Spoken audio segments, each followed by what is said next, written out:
Hello, my name is Janne Kauhanen. I'm the host and sauna majori of Cybersecurity Sauna. Today's episode was recorded live on site at our Cybersecurity Sauna booth at the Sphere 22 security event in Helsinki. We had an opportunity to talk to some of the guests and speakers at the event.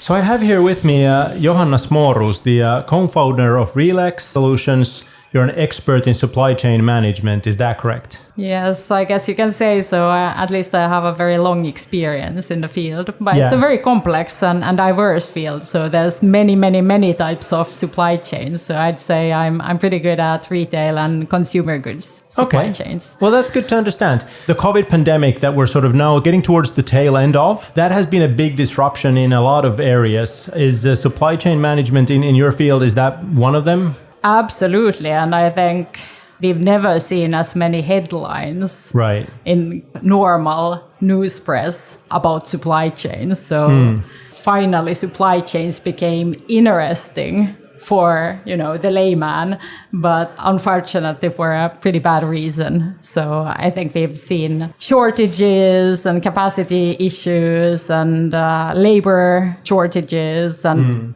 all of the above at the same time. So it's been a very tricky situation, and it still continues for many companies. Would you say that it's been sort of the biggest single event in your career, for example?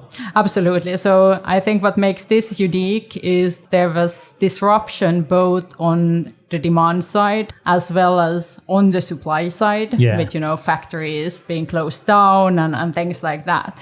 It was truly global phenomenon. So obviously we've seen in the past things like drought impacting on agriculture in specific regions or natural disasters, all of these things, but they have been more isolated. So this was kind of a full force blow from many perspectives across the globe, and that's quite unique, and hopefully we won't see that repeated anytime soon. Here's hoping. You already mentioned the sort of the global nature of supply chains these days. We're here at the Sphere event to talk about collaboration and co-security, working together. I would assume that sort of collaboration is a very big thing in supply chain management. Yes and no. It's a topic that has been discussed for decennia, but it's also something that hasn't been solved yet. Okay. And the trouble is that supply chains are really complex. So if we look at, for example, consumer goods, you have consumer-facing parts, so stores and online stores, and then you have the distribution engine, and then you have the manufacturers that feed that distribution engine. But then the manufacturers need raw materials, packaging materials, and all of the supply chain needs trucks, containers, pallets. There's just so many moving parts and so many players that if you want to, for example, collaborate with all your, let's say, raw material and packaging material suppliers, there are hundreds of them. Sure. And they all have different lead times, they have production in different places, and they have thousands of other clients. Right. So it's just a huge network. Just having two companies collaborate, that's a good start, but typically that covers only a kind of minor part of the complete supply network. Yeah, I'm sure. It also sounds like a very complex system that would be prone to various disruptions. Is that the case? It is a complex system, and it also has some built-in features. So for example, if you think about city traffic, the amount of vehicles on the streets increases. And then when you go beyond a certain limit, rush hour, everything kind of stops. So it's not a kind of linear progress. It develops more exponentially, so that you reach certain threshold, everything just kind of gets clogged down. And that can happen in supply chains as well. And we saw that with, for example, congested ports in the US. And when one part of the supply chain is absolutely not working, it has an impact on everything else in that supply chain. Yeah, okay. Complexity on this level seems it's a thing that would be very hard for the human brain to wrap around and comprehend.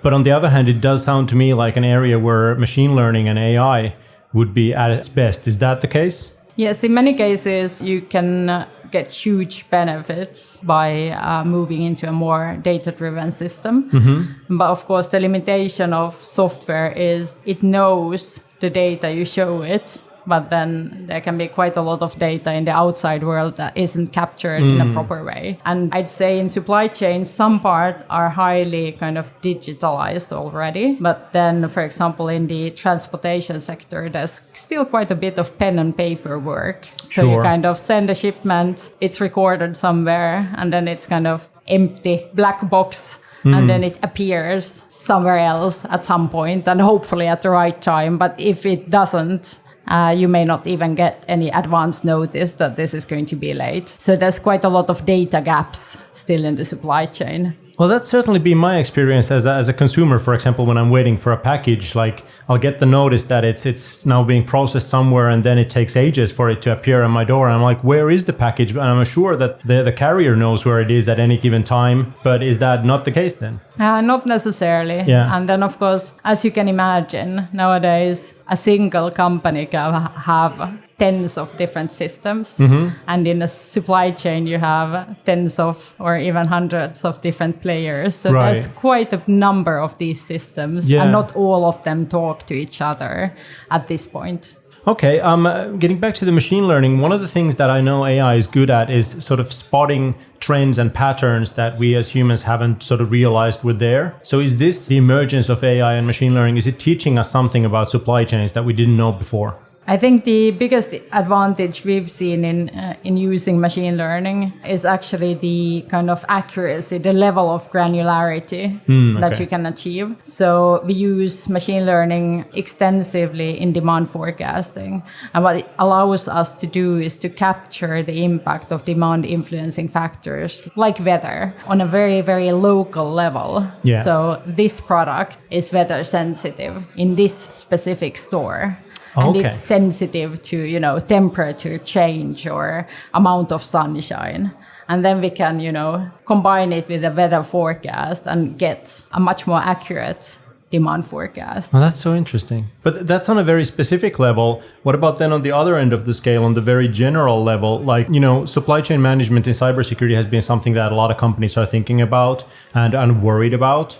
And I'm sure a lot of our listeners are now thinking, like, is there something I can do to make my supply chains better? So is there some sort of general advice? This advice is, most of the time it's going to be good. Is there any sort of easy pickings or quick wins? Anything sort of general recommendations that you'd like to make? No quick wins, but I do think that, for example, gaining visibility of your supply chain. So some companies don't have perfect visibility yet, even into their own part of the supply chain. So, for example, distribution and retail stores, they may be quite significant gaps even just in that part of the supply chain.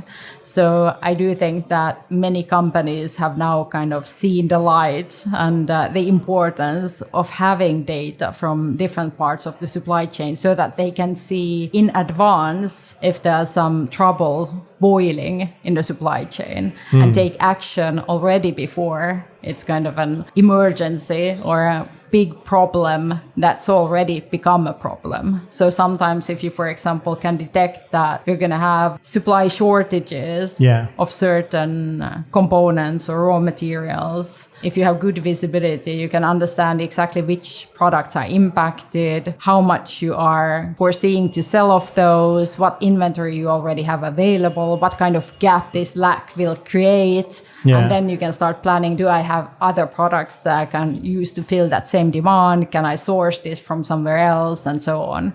But if this comes to you in the form of, now we don't have enough of these products, it's pretty late to start reacting. Okay, so sort of planning ahead, gaining visibility, and acting before it's a problem. I think that's sound general advice for most situations. So thank you for talking to me today. Thank you, Janne. That was our show today. I hope you enjoyed it. Thanks for tuning in.